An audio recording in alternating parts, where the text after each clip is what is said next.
Mr. Raja, Team Anna falling apart over there. It doesn't exist as Team Anna anymore. Was this in the offing? Was it something that the political class was expecting?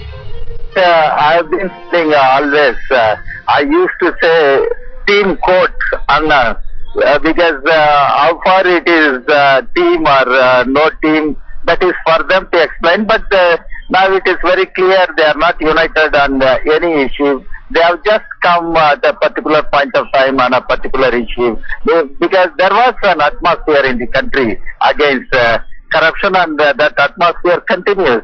Actually, the political parties took up the issue of 2G spectrum scam in the parliament, demanding a constitution of JPC. The parliament could not function for the entire winter session that time. That created an atmosphere. In this atmosphere, only Mr. Anna Hazare and some members who were with him could organize some campaign on the issue of Jan Lokpal. And even the concept of Lokpal is not Anna Hazare's invention. There used to be different versions of Lokpal. Even when Mr. Devagowda was Prime Minister, we did discuss in the United Front Steering Committee how that bill could be, should be, whether Prime Minister to be included or not. All these things, the Jan Lokpal that way is not something invention of somebody, discovery of somebody. They should understand. Moreover, the lawmaking is a complex process. You can organize any number of demonstrations, protests outside Parliament just to build pressure on the government. But legislations are made in Parliament, by Parliament, and legislation making is a complex process. I told the Anna team members when they met our party also, legislation is making is a complex process. It is for the Parliament. You should appreciate the Parliament and its functions. One should not denigrate Parliament, and one should not denigrate all the political parties.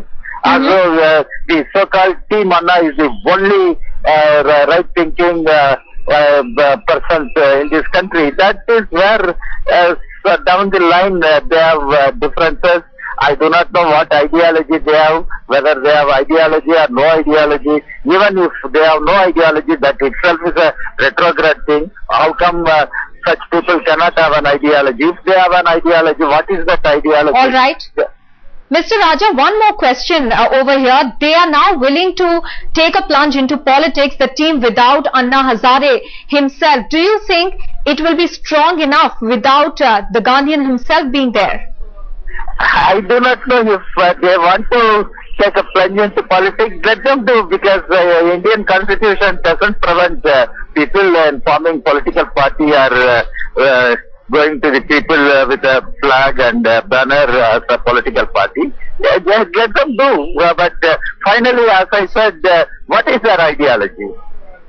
Political parties do represent some ideology. Political parties have a comprehensive program for the future of the nation and future of Indian society. What is their vision for the Indian nation and the Indian society? What class they are going to represent? For whose interest they are going to fight? Let them make all this clear. I do not think they have anything. If they have anything, they hide. They must be very open. They demand transparency, and they must be transparent in their approach, in their activities. They must tell whom they represent and for whose interest they speak or they organize campaigns. They must be truthful to the people and the nation. Mr. D. Raja, many thanks for speaking with Headlines today. Mr. Devendra Sharma, part of the Team Anna camp, is on the phone line with us. Mr. Sharma, this announcement coming from Anna Hazare himself that the team, the core committee, has been disbanded. Your first reaction to it? I think it's a good step, because in any case, many people were feeling within the committee very uncomfortable with the decision to go political. So I guess it's a good step that you have dissolved that committee now. A new committee can be formed which will be completely of the same line of thinking. Which means that the people who want to go political will be out of that committee and a fresh committee will be formed with people who want to remain apolitical?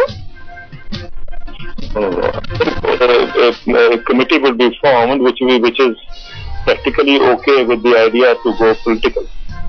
So, because otherwise earlier, I think when the decision was announced abruptly that the fast is culminating and Team Anna decides to go political, there were lots of people within the committee who were neither aware of it and were taken by surprise, and I think it wasn't, and they didn't welcome the announcement. So I think in these circumstances, it is good that the committee has been dissolved.